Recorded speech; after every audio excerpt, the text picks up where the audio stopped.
I used to believe that love was synonymous with sacrifice, that loving meant molding yourself, diminishing yourself, silencing yourself. Today I know that wasn't love. It was just me losing myself little by little, smiling while I disappeared.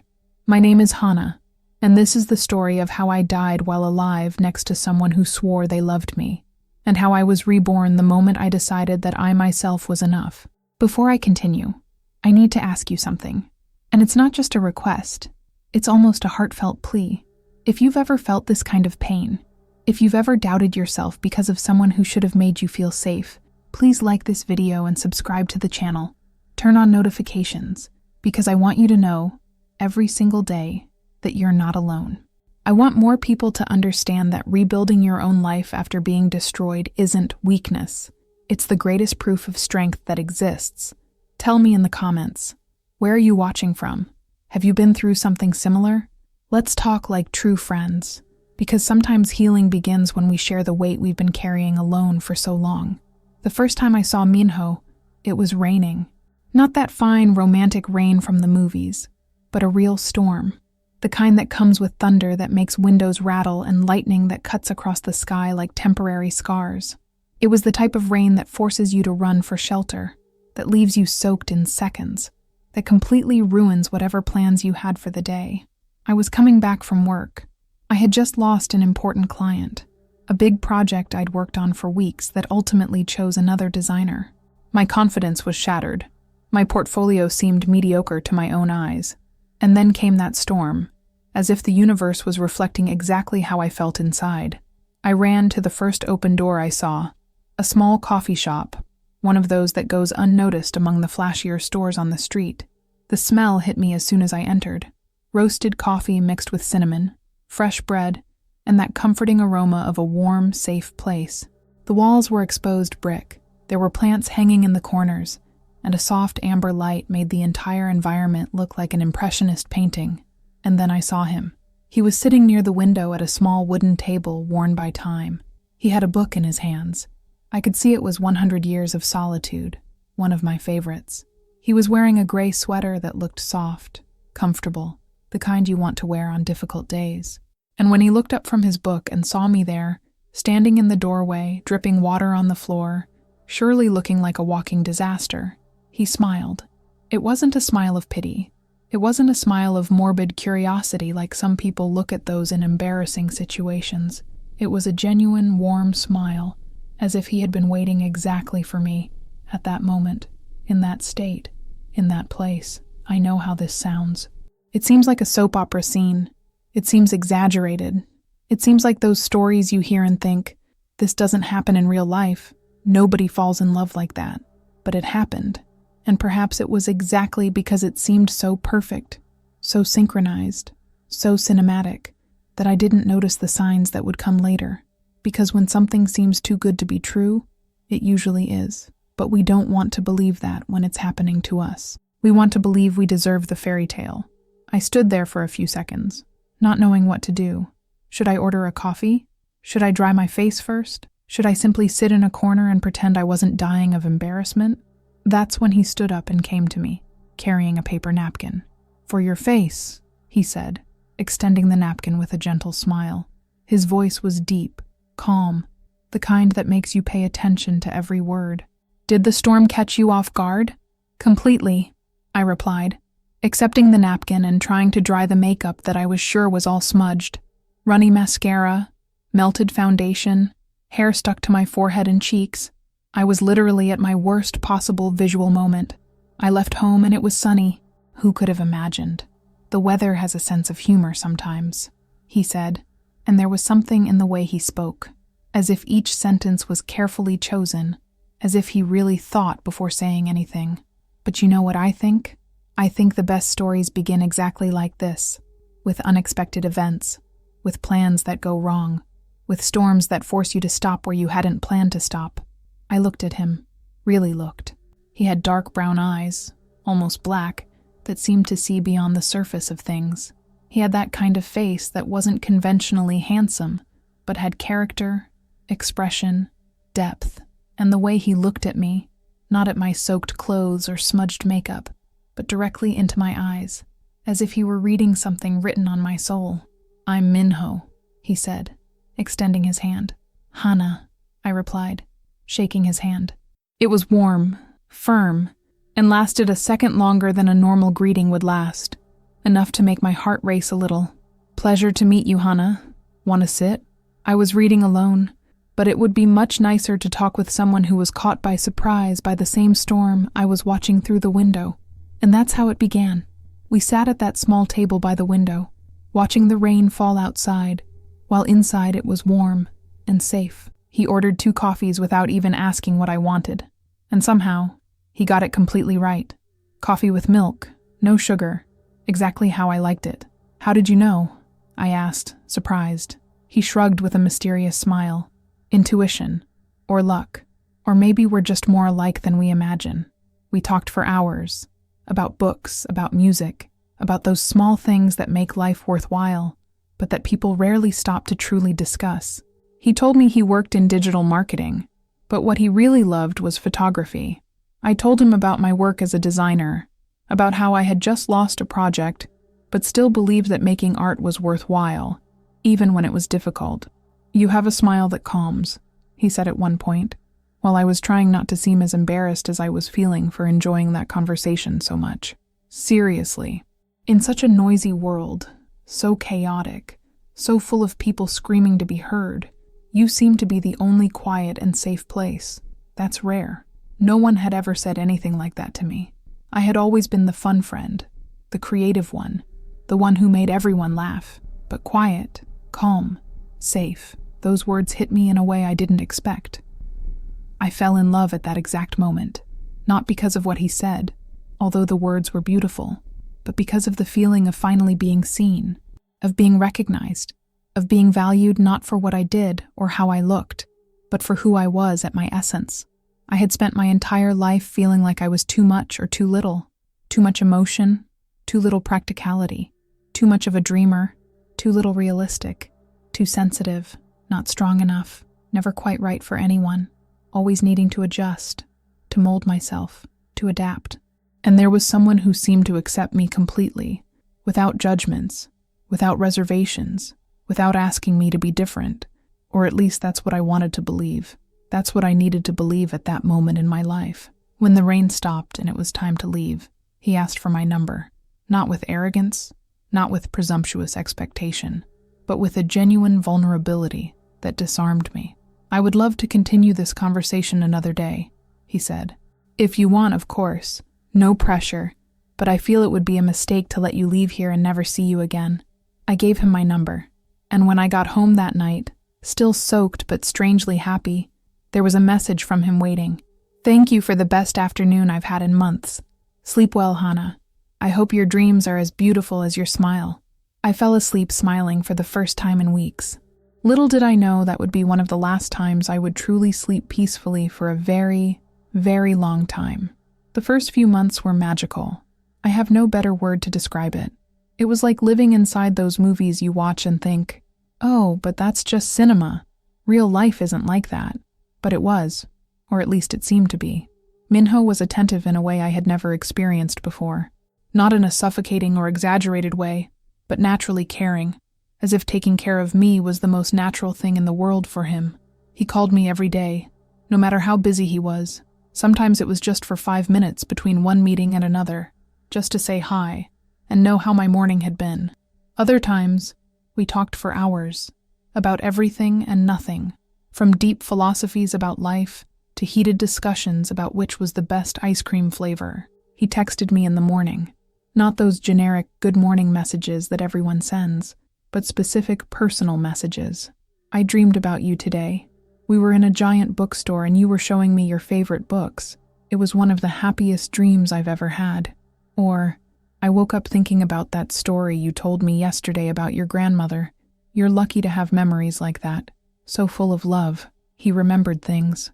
Small details I mentioned without importance. He kept them as if they were treasures. I mentioned once, in passing, that I loved raspberries, but rarely bought them, because they were expensive. The next week, he showed up at my door with a small basket full of them, smiling as if he had conquered the world. "I thought you deserved to have your raspberries," he said, and the simplicity of that gesture made me cry. No one had ever paid enough attention to remember that kind of thing. He planned dates that seemed thought out in the smallest details. They weren't always grand gestures. In fact, they rarely were, but they had meaning. A picnic in the park with all my favorite sweets, on a sunny Saturday afternoon, a night walk through the city just to see the lights come on, because I had mentioned once that I loved that transition moment between day and night. A night watching old movies I loved. He had made a mental list of all the ones I had mentioned throughout our conversations, and managed to find all of them available for us to watch together. "How do you do this?" I asked once, genuinely curious. "How do you remember everything? How do you always know exactly what will make me happy?" He gave that smile of his, the one that made his eyes shine. "Because I pay attention, Hana. Because when you truly like someone, every detail matters. Every word she says, every expression she makes, every little thing that brings light to her eyes. You're not hard to please. You just never had anyone who really paid attention." And I believed him. I believed with every fiber of my being. We talked about the future, not in a pressured or rushed way, but with that dreamy lightness of those who are building castles in the air and believe they can become real. "One day we'll have our own house," he said one night, as we walked hand in hand down an empty street, under a sky full of stars we rarely could see in the city. "It doesn't have to be big, but it needs to have a porch. A big porch, where we can have coffee in the morning, still in our pajamas, watching the world wake up. And I want a spacious kitchen," I added, entering the fantasy with the same enthusiasm, "where I can cook for the people we love, where we can have dinners that last for hours, with friends, with family, with conversations that have no time to end, and an office with lots of natural light for you to work," he continued, stopping and pulling me closer to him, "where you can make your art without hurry, without pressure, just creating because you love to create.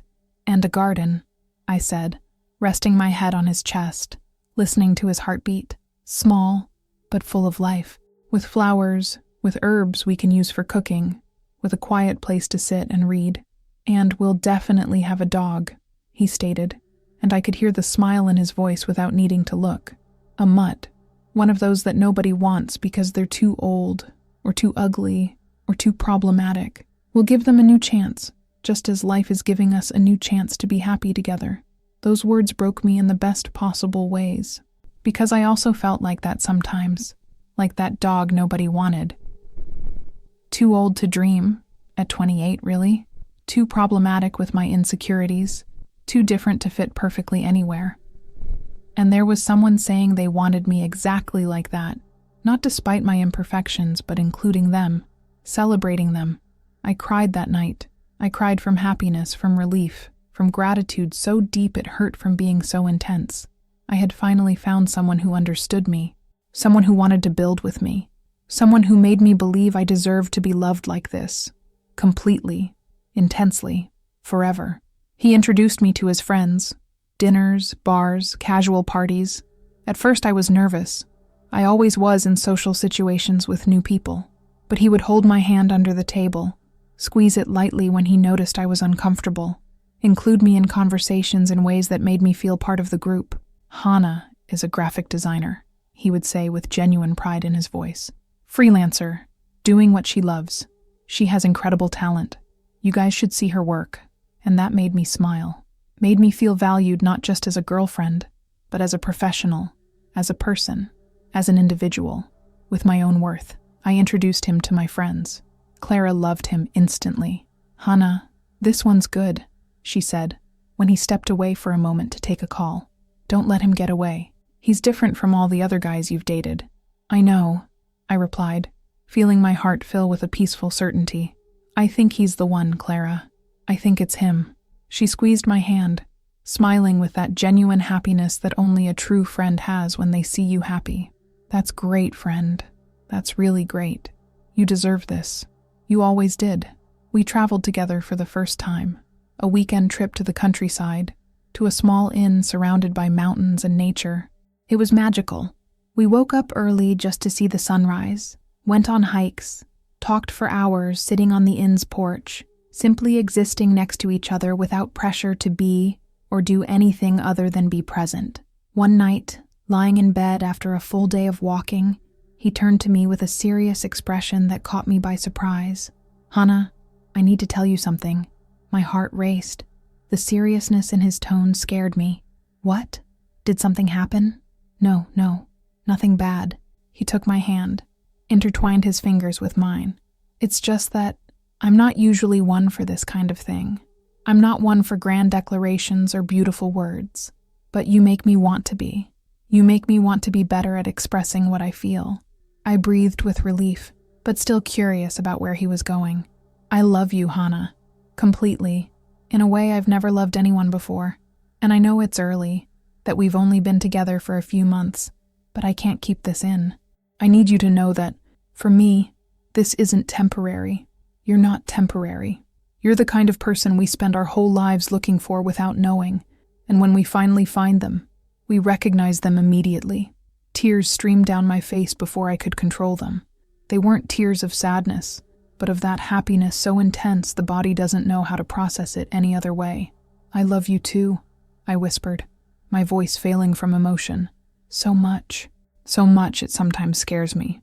"You don't need to be afraid," he said, wiping my tears with his thumbs. "We're going to build this together, slowly, at our own pace, but together, always together." That night I slept nestled in his arms, listening to his breathing align with mine, feeling a peace I had never experienced before, the feeling of finally being home, of finally having found my place in the world. What I didn't know, what I couldn't know, is that those were the foundations being built, not of our dream house, but of my prison.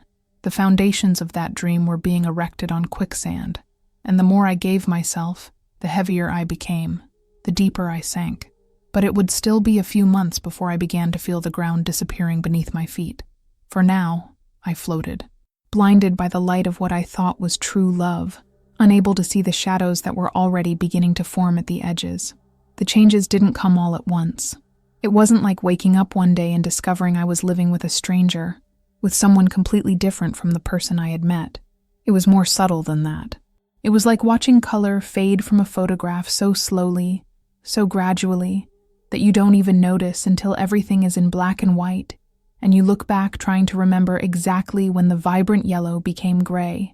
It started with small observations, comments that seemed innocent at first glance, almost affectionate even, but that left a bitter taste in my mouth, a discomfort difficult to name, like when you feel something is wrong but can't point out exactly what. The first time I really registered it was on a Saturday afternoon. I was getting ready to meet my friends, Clara, Marina, and Julia. We had planned to go to a new brunch place that had opened in the neighborhood. Nothing special, just a casual meetup among friends who hadn't seen each other in a few weeks. I was excited. I had chosen a dress I loved, floral, light, with thin straps. Nothing provocative, nothing exaggerated, just a dress that made me feel beautiful, feminine, confident. The kind of clothing you put on and think, today is going to be a good day. Minho was sitting on the bed, looking at his phone, when I came out of the bathroom already dressed. I expected a positive comment, maybe a, "You look beautiful," or an, "I love the dress." It was the kind of validation he always gave in the first months, and I had gotten used to it, perhaps too used to it. Instead, he just looked up, looked at me from top to bottom with an expression I couldn't completely decipher, and said, "You're going out in that outfit?" The tone was casual, almost uninterested, but there was something there, a shadow of disapproval, a suggestion of criticism he wasn't saying explicitly, but was implied in the question. "Yes, why?" I replied, looking at my reflection in the mirror, suddenly insecure. Was there something wrong with the dress? Was it too short, too tight, too colorful, too... what? Nothing, he said, going back to looking at his phone as if the subject didn't matter. But then, without looking up, he added, "It's just that, I don't know. Don't you think you could wear something more... elegant?" "Elegant," I repeated, confused. "I'm going to brunch with my friends, Minho, not to a gala." He gave a light sigh, one of those that says, "You're not understanding, but it's okay. I won't force it." The kind of sigh that makes you feel stupid without a single accusatory word being said. I know. You're right." He finally looked up and gave me a smile, but it wasn't that genuine smile I knew. It was something smaller, more contained. It's just that this dress is kind of common, you know. You're so special, so beautiful. You deserve clothes that show that.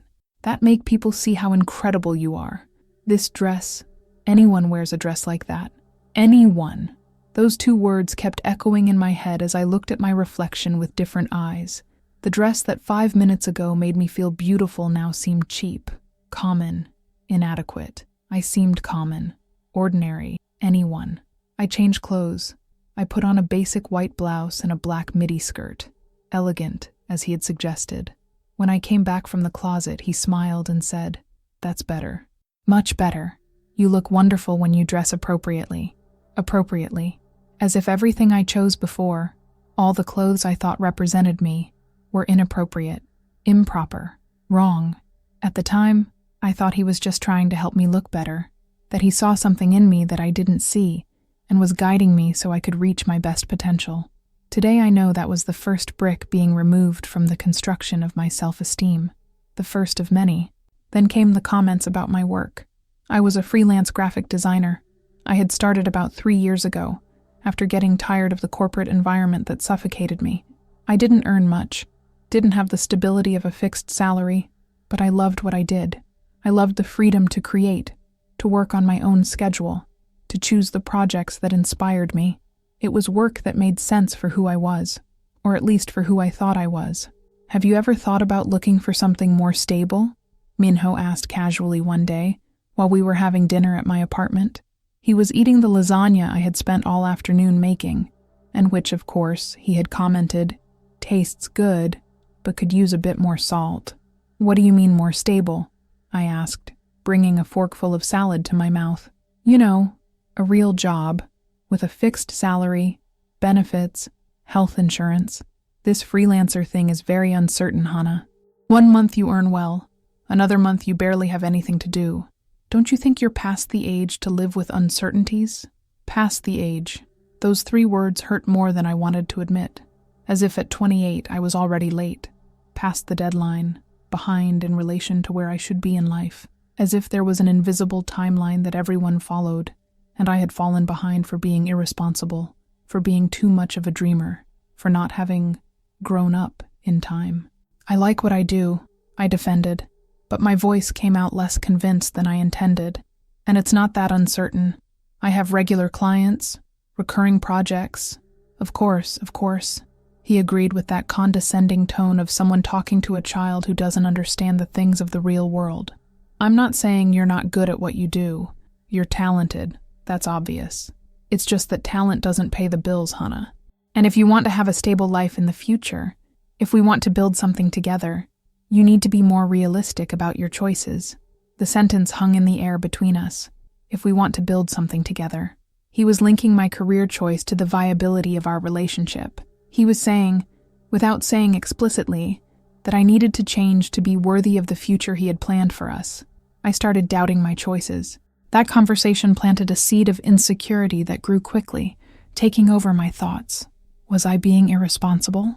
Was I living in a fantasy world while everyone around me had already grown up and taken on adult responsibilities?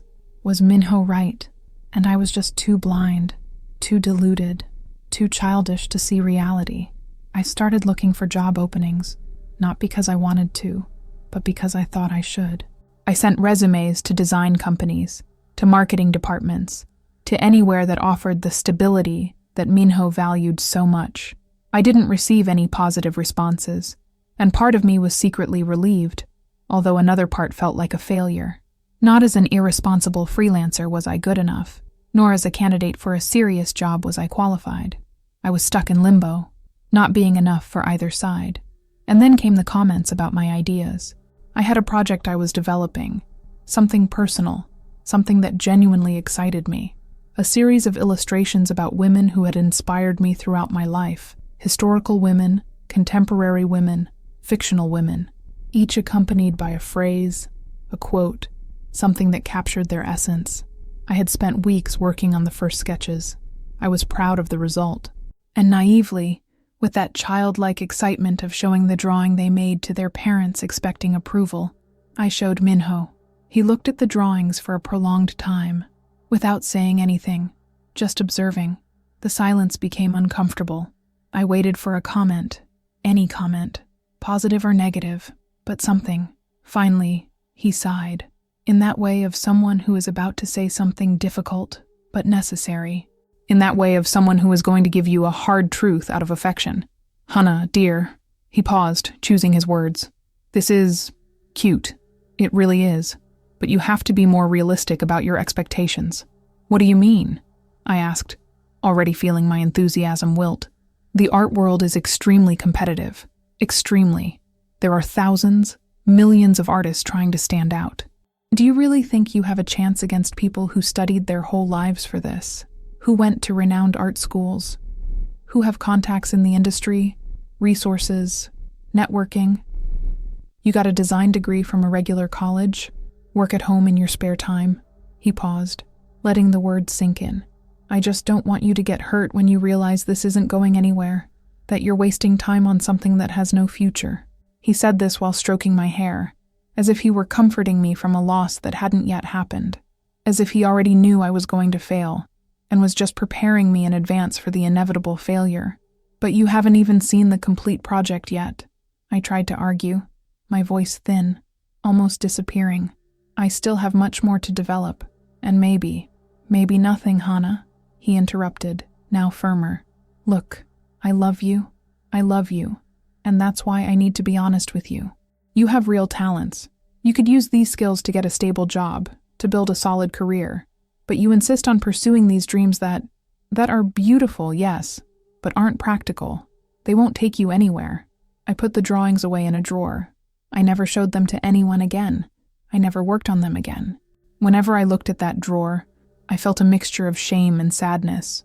Shame for having been foolish enough to think I could do something significant, and sadness for having given up so easily. But the comments didn't stop. They extended to everything. The way I cooked. It tastes good, but don't you think you could have used more seasoning? At my house, we always make it like this. It's much better. You should learn to cook properly. The way I organize the house. Don't you think it would be more practical to organize it this other way? Like this, it's kind of messy. Let me teach you the right way, the way I expressed myself in public. You talked too much in that conversation with my friends. People must have found it strange. You need to learn to be quieter, to listen more and talk less.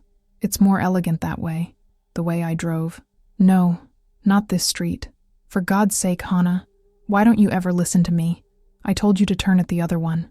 You're terrible with directions. Better I drive next time. The way I spent money. Do you really need those paints? You barely use the ones you already have. This is wasteful. You need to learn to manage your money better, or you'll never be able to save anything. And always, it came accompanied by justifications that sounded reasonable on the surface. I'm only saying this because I love you. I just want you to be the best version of yourself. I'm just trying to help you improve. Nobody else is going to tell you these truths, but I care enough to be honest. I started policing myself constantly. Before doing anything, I thought, what would Minho think of this? How would he react? Would he approve? Before saying anything in public, I calculated my words 3-4 times. Will I talk too much? Will I seem like an idiot? Will people judge me like Minho says they judge? Is it better to stay quiet? I stopped seeing my friends as frequently. Not because he forbade it.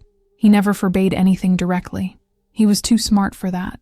But there was always a comment, always a sigh, always an expression of disappointment when I mentioned I was going out.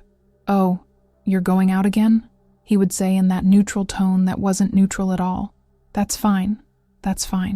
I'll just stay here alone, no problem. You go, have fun. Enjoy your friends who are so much more important than me. The guilt ate me from the inside. How could I be so selfish? He was there, wanting to spend time with me, planning things for us to do together, and I was choosing my friends over him? What kind of girlfriend was I? What kind of person puts friendships above the relationship? So I started canceling. Sorry, guys. Today won't work. Minho isn't feeling very well. Or I'm too tired. Let's do it next time. Or something came up last minute. I'm sorry. Next time never came. Or when it did, so much time had passed that conversations no longer flowed like before. I had lost pieces of their lives, birthdays, promotions, breakups, new beginnings, and they had lost pieces of mine, although I barely noticed how much of my life was disappearing because I was so focused on preserving the relationship. Clara tried a few times. "Hana, we miss you. Are you okay? You seem different." "I'm great," I lied, forcing a smile. "Just busy with work and the relationship. You guys know how it is." But they didn't know, because what I was living wasn't a healthy, busy relationship. It was gradual isolation. It was control disguised as care. It was manipulation dressed as love, and I couldn't see it. Or maybe I didn't want to see it, because admitting something was wrong would mean having to do something about it.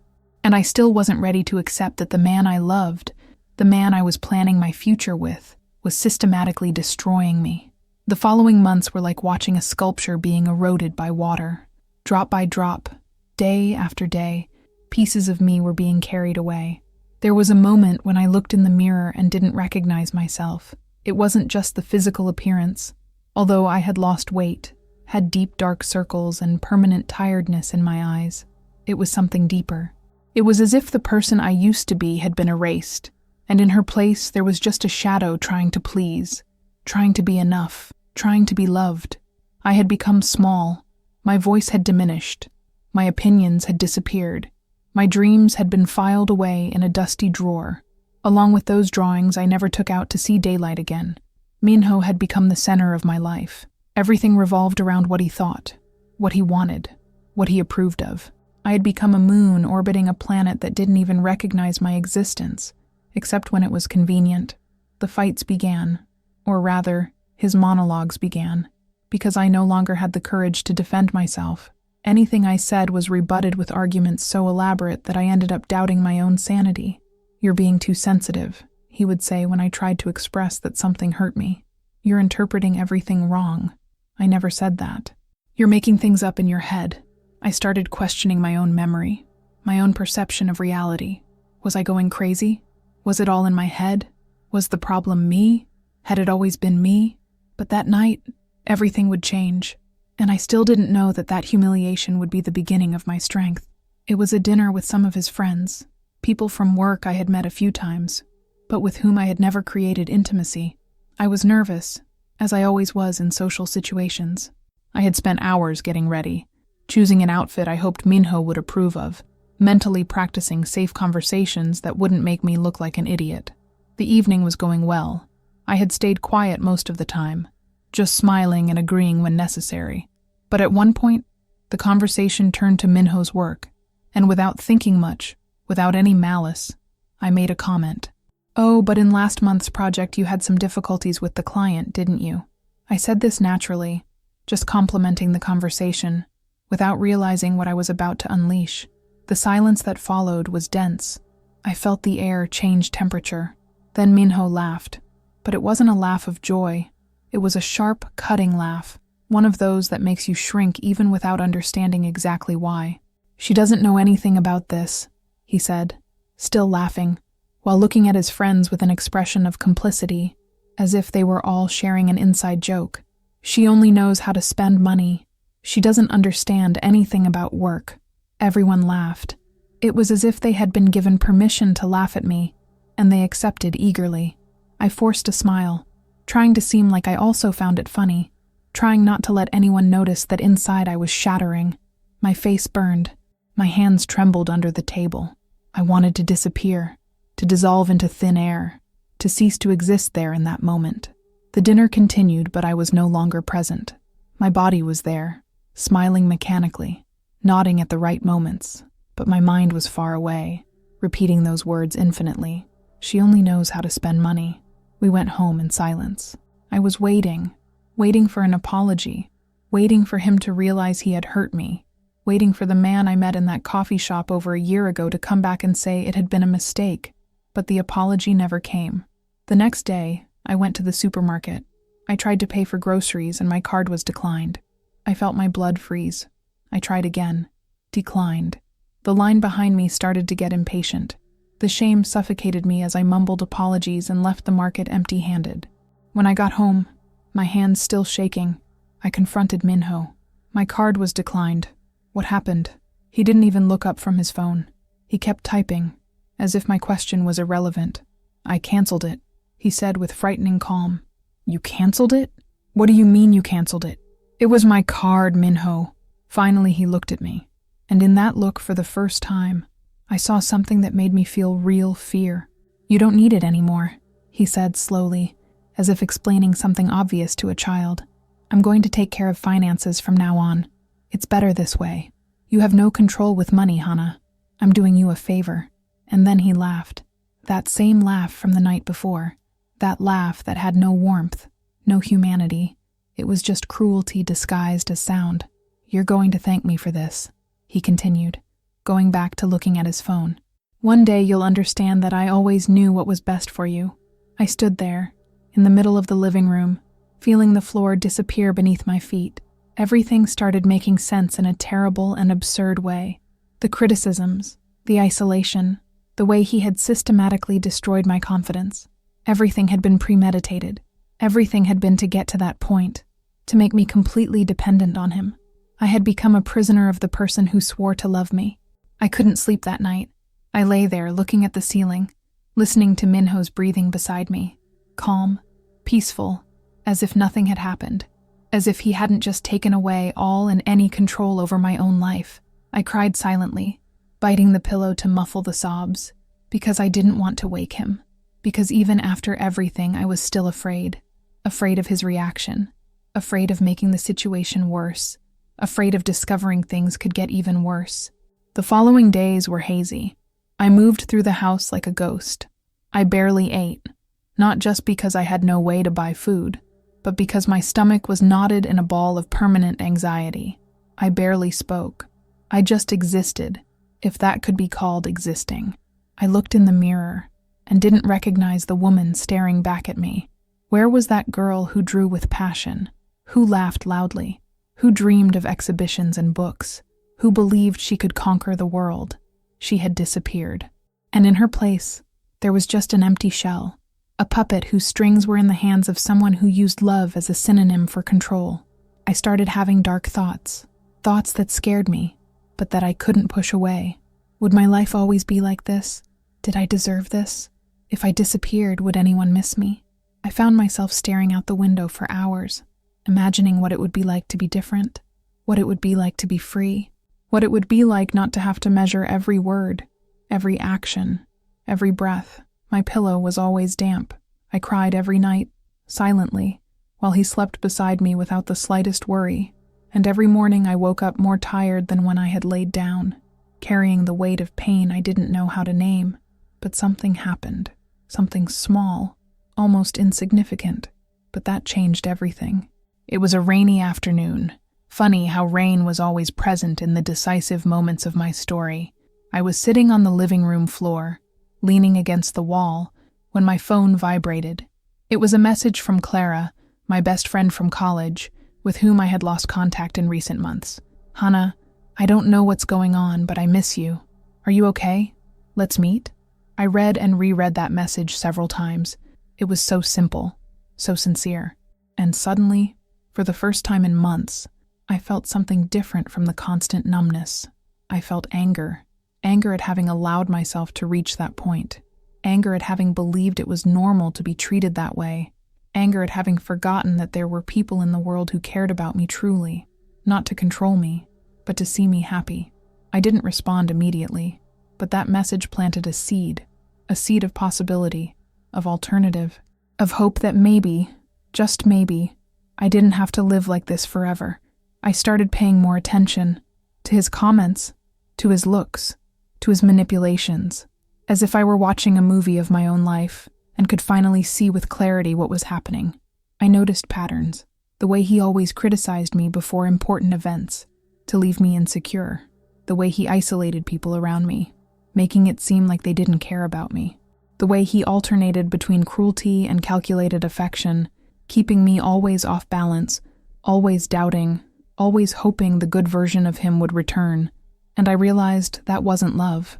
It had never been love. Love doesn't diminish. Love doesn't control. Love doesn't make you question your own sanity. What I felt for him wasn't love. It was trauma. It was fear. It was dependency born of systematic manipulation. It was everything except what I deserved. It took me days to gather courage. My mind was a constant battlefield between the will to escape and the fear of what would come after. What if he was right? What if I really couldn't survive alone? What if I left there and discovered it was too late to rebuild my life? But the fear of staying had become greater than the fear of leaving. One afternoon, when Minho left for work, I picked up my phone and responded to Clara. My hands shook so much I misspelled words 3 times before managing to send a coherent message. I need help. 2 minutes later, my phone rang. It was her. Hana, what happened? Where are you? Are you safe? And then I broke down. I told her everything. Between sobs and pauses to breathe, I poured out months of accumulated pain. I told her about the criticisms, about the isolation, about the canceled card, about how I had become invisible in my own life. Clara listened to me. She didn't judge me, didn't say, "I told you so," didn't make any of the comments I feared hearing. She just listened, and in the end, said the words I needed to hear. "This isn't your fault, Hana. You're not crazy. You don't deserve this, and I'm going to help you get out of there." At that moment, something broke inside me. It wasn't the breaking of destruction. It was the breaking of liberation. It was the first brick of the wall I had built around myself falling, letting in a sliver of light. Clara put me in touch with a therapist. At first, I was reluctant. I thought I didn't need it, that I could simply leave that situation and move on as if nothing had happened. But Clara was firm. "Hana, you went through something very serious. You can't just ignore this. You need to truly heal." The first session was silent. I sat in that comfortable chair, looked at that gentle woman with understanding eyes, and couldn't speak. The words were stuck in my throat, mixed with shame and fear. "There's no rush," she said softly. "Speak when you're ready, or don't speak, if you prefer. But know that this is a safe space. Here you can be who you really are, without fear of judgment." And then I cried. I cried like I hadn't cried in months, not that contained, silent crying of the early mornings, but a liberating, deep cry that came from a place I had forgotten existed. In the following sessions, I started talking, slowly, with pauses and hesitations, but I talked. I talked about how I felt, about the things I had kept inside, about the guilt I carried thinking it was all my responsibility. "You were a victim of emotional manipulation," she explained to me in one of the sessions. "This has a name. It's called coercive control, and it's not your fault. The people who do this are extremely skilled at making you believe it is." Hearing that was liberating and painful at the same time, because it meant recognizing that everything I had lived was real. It wasn't in my head. It wasn't excessive sensitivity. It was real manipulation, planned, executed with precision to break me.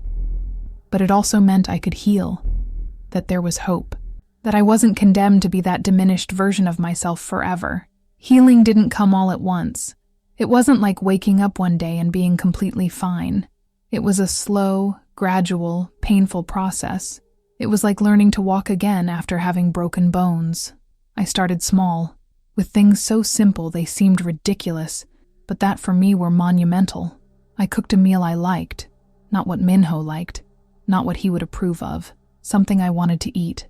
And I ate it alone, without guilt, savoring each bite as an act of silent rebellion. I went for a walk. I put on headphones and listened to music I loved, but had stopped listening to because he found it noisy.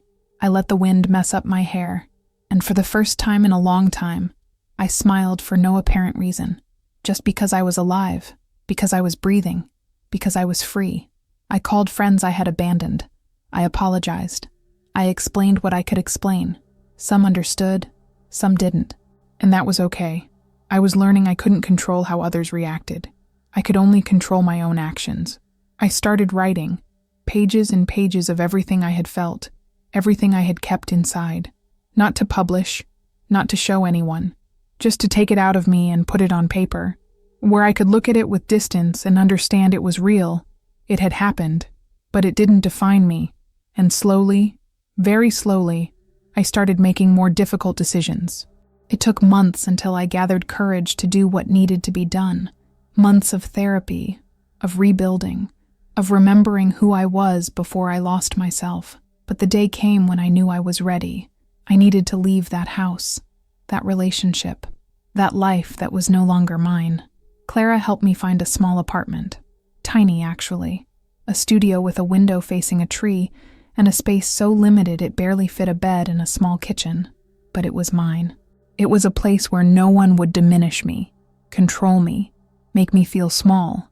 The day I told Minho I was leaving was surreal. I had rehearsed mentally 1,000 times, prepared arguments, anticipated his reactions.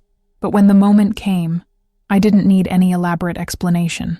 "I'm leaving," was all I said. He laughed. That laugh I knew so well, the one that tried to make me feel ridiculous. "You're going where, Hana? You have nothing. No money, no stability, no one. You need me." For a long time, I would have believed those words.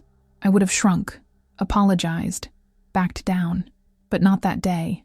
That day I saw those words for what they really were. His fear, not mine. Fear of losing control. Fear that I would discover I could live, and live well without him. "Maybe you're right," I replied calmly, feeling a strength inside me I didn't know still existed. "Maybe I don't have anything, but I'd rather have nothing and be free than have everything and live in a prison."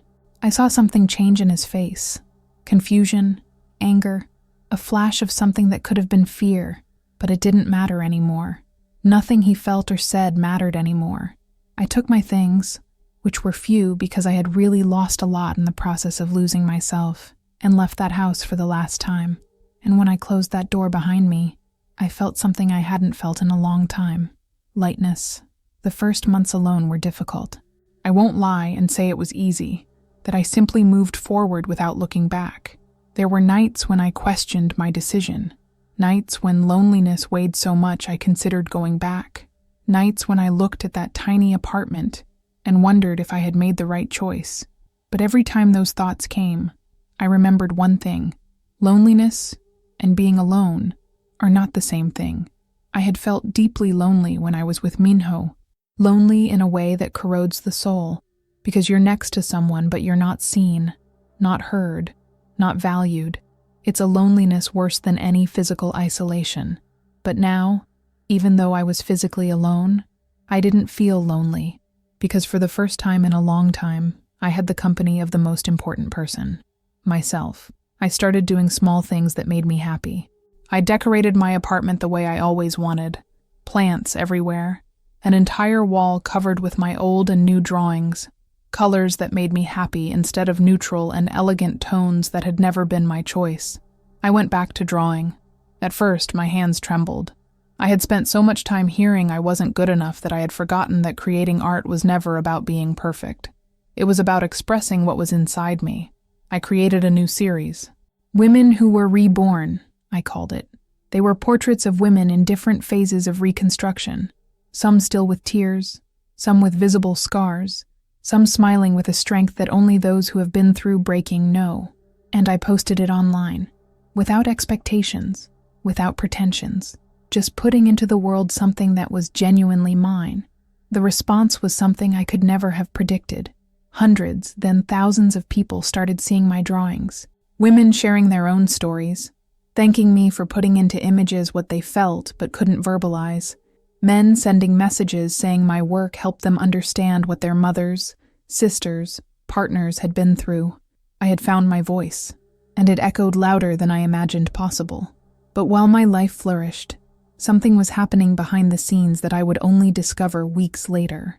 Remember that legal process I had mentioned to my therapist? The one about how Minho had canceled my card without authorization, controlled my financial resources? Clara had convinced me to file a formal complaint. At the time, I thought it would lead nowhere, that I was too small, too insignificant, and that the system would never be on my side. But the system this time worked. They discovered Minho had done that not just to me, but to 2 other women before. There was a pattern, evidence, testimonies, and finally, consequences. His accounts were frozen during the investigation. Ironic, isn't it? The man who had taken away my access to my own money was now without access to his. When I received the news, through the lawyer Clara had helped me find, I didn't feel the vindictive joy I might have expected to feel. There was no satisfaction in knowing he was suffering. What I felt was peace, a deep, quiet peace, the feeling that the universe somehow had balanced things, That justice wasn't about revenge. It was about recognition that what happened to me was wrong, was real, and deserved consequences. 6 months after leaving that house, I was unrecognizable, but in the best possible way. Not physically, although there were visible changes. The weight I had lost from anxiety came back in a healthy way. The dark circles diminished. My hair, which I had cut in a symbolic act of liberation, was growing back, and this time I kept it the way I wanted, not the way someone approved. But the deeper changes were internal, invisible to those looking from the outside, but monumental for me. I had gone back to laughing, really laughing, the kind that makes you double over, that makes tears stream down, that makes you feel alive, laughing without fear of being too loud, too expressive, too much. I had gone back to dreaming, not just small, safe dreams, but big, scary dreams, the kind that make you think, what if I actually make it? I had signed up for an art exhibition. I had started giving online drawing classes for beginners. I had accepted an illustration project for a children's book about self-esteem, and I had gone back to trusting. Not blindly. I had learned that naivety wasn't synonymous with goodness, but I had gone back to believing that not all people wanted to hurt me, that there were men and women in the world who knew how to truly love without trying to diminish you in the process. I made new friends. I reconnected with old ones. I created a support network made of people who truly saw me and liked what they saw. Not an idealized or diminished version, but me, in all my complexity. It was inevitable, I think. People like Minho don't disappear quietly. They test limits, look for loopholes, try again. He sent me a message. Months after everything, after the legal process, after I had rebuilt my life brick by brick, he simply appeared in my message inbox. Hana, can we talk? I realized I made mistakes. I want a chance to explain. I miss you. My heart raced when I read it. Not from expectation or hope, but from fear. Fear that all those persuasive words, that ability he had to make everything seem reasonable, could somehow make me doubt again. But then I took a deep breath. I looked around my small apartment, my sanctuary, my safe space, my new beginning. I looked at my drawings on the wall, at the plant I had managed to keep alive, a small but significant triumph, at the mirror where I finally liked the person I saw reflected, and I responded, not with anger, not with accusations, but with firmness. Minho, there's nothing for us to talk about. I hope you find help and work on your issues, but that path you need to walk alone. I chose to choose myself, and that choice is final, and I blocked him. Not because I had hate, but because I had self-love, and self-love means protecting your peace, even when, especially when, it means closing doors you once thought you could never close. It took a while before I allowed myself to think about having another relationship. The idea alone caused me anxiety. How would I know if someone was genuine? How could I trust again without losing myself in the process? My therapist told me something that stayed with me. You don't need to have all the answers before you're ready. You just need to trust that now you know yourself better, that now you recognize the signs, and that now, if something seems wrong, you'll listen to your intuition instead of silencing it. And it was true. Because when I met Lucas, months later, everything was different from the beginning. He didn't bombard me with grand gestures or grandiose promises. He was kind, but without trying to impress me. He asked about my work and really listened to the answers. When I mentioned I was in therapy, he didn't find it strange. He said he was too, because he believed in taking care of mental health as much as physical health. He invited me for coffee, not for an expensive dinner, not for something that seemed like a test, just coffee and conversation. And when we said goodbye on that first date, he didn't try to kiss me, didn't apply pressure. He just said, I really enjoyed talking with you, Hana. If you want to do it again, it would be an honor. But no pressure, no pressure. 2 words I didn't know I needed to hear until I heard them. I won't say I fell in love immediately. I won't romanticize and say he healed me or completed me, because I didn't need healing or completion. I was already whole. But slowly, carefully, with honest communication and mutual respect, we built something beautiful. And for the first time, I understood what real love meant. It wasn't about losing your identity in the other person. It was about 2 whole people choosing to grow together, supporting each other, but maintaining their own roots. There was a day when I realized something surprising. I had forgiven Minho, not in the sense that what he did was right, or that I had forgotten. I would never forget, but in the sense that I had released the weight that carrying anger and resentment imposes. Forgiveness, I learned, doesn't mean reconciliation. It doesn't mean going back. It doesn't mean forgetting or minimizing. Forgiveness means freeing yourself from the emotional prison that holding on to that pain builds. I had understood through a lot of reflection and therapy that hurt people, that nobody wakes up one day and decides to be manipulative. There's always a story, always unresolved trauma, always unhealed pain that transforms into destructive behaviors. That didn't justify what he did. Absolutely not. But it helped me humanize him instead of turning him into the villain of my story.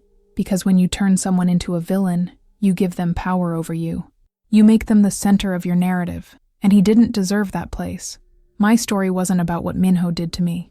It was about what I did for myself despite him. It was about courage, about reconstruction, about discovering that the greatest proof of strength isn't never falling. It's getting up every time you fall, even when you think you don't have the strength. Today, 2 years after that rainy night when everything collapsed and began again at the same time, my life isn't perfect. It didn't turn into a fairy tale where all problems disappeared. I still have difficult days when anxiety returns, days when I question my decisions or worry about the future, days when I remember bad moments and need to breathe deeply not to let them consume me. But the difference is that now I know how to deal with those days. I have tools, I have a support network, and most importantly, I have myself. My work as an illustrator took off in ways I never dreamed. That series, Women Who Were Reborn, became a book that's now in bookstores, that people buy, read, and send messages saying they saw themselves in those pages. I gave a talk at an event about mental health and relationships. Me, who could barely speak in public without trembling. I stood on stage, with hundreds of people looking at me, and told my story. And when I finished, dozens of women came to talk to me, crying, thanking, sharing their own stories. At that moment, I understood that my pain hadn't been in vain, that transforming trauma into purpose is one of the most powerful things a human being can do.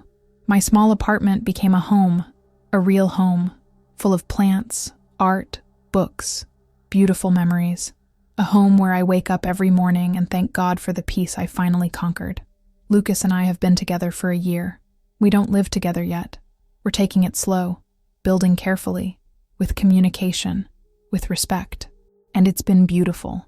Not perfect, but real. And real is much better than perfect. I reconnected with my family in ways I didn't know were possible. They supported me when they discovered what I had been through. My mother cried, not from pity, but from pride seeing who I had become. And that dog Minho and I used to talk about adopting, I adopted one alone. A caramel mutt I named Saul, soon, because he brought light to days that were still dark.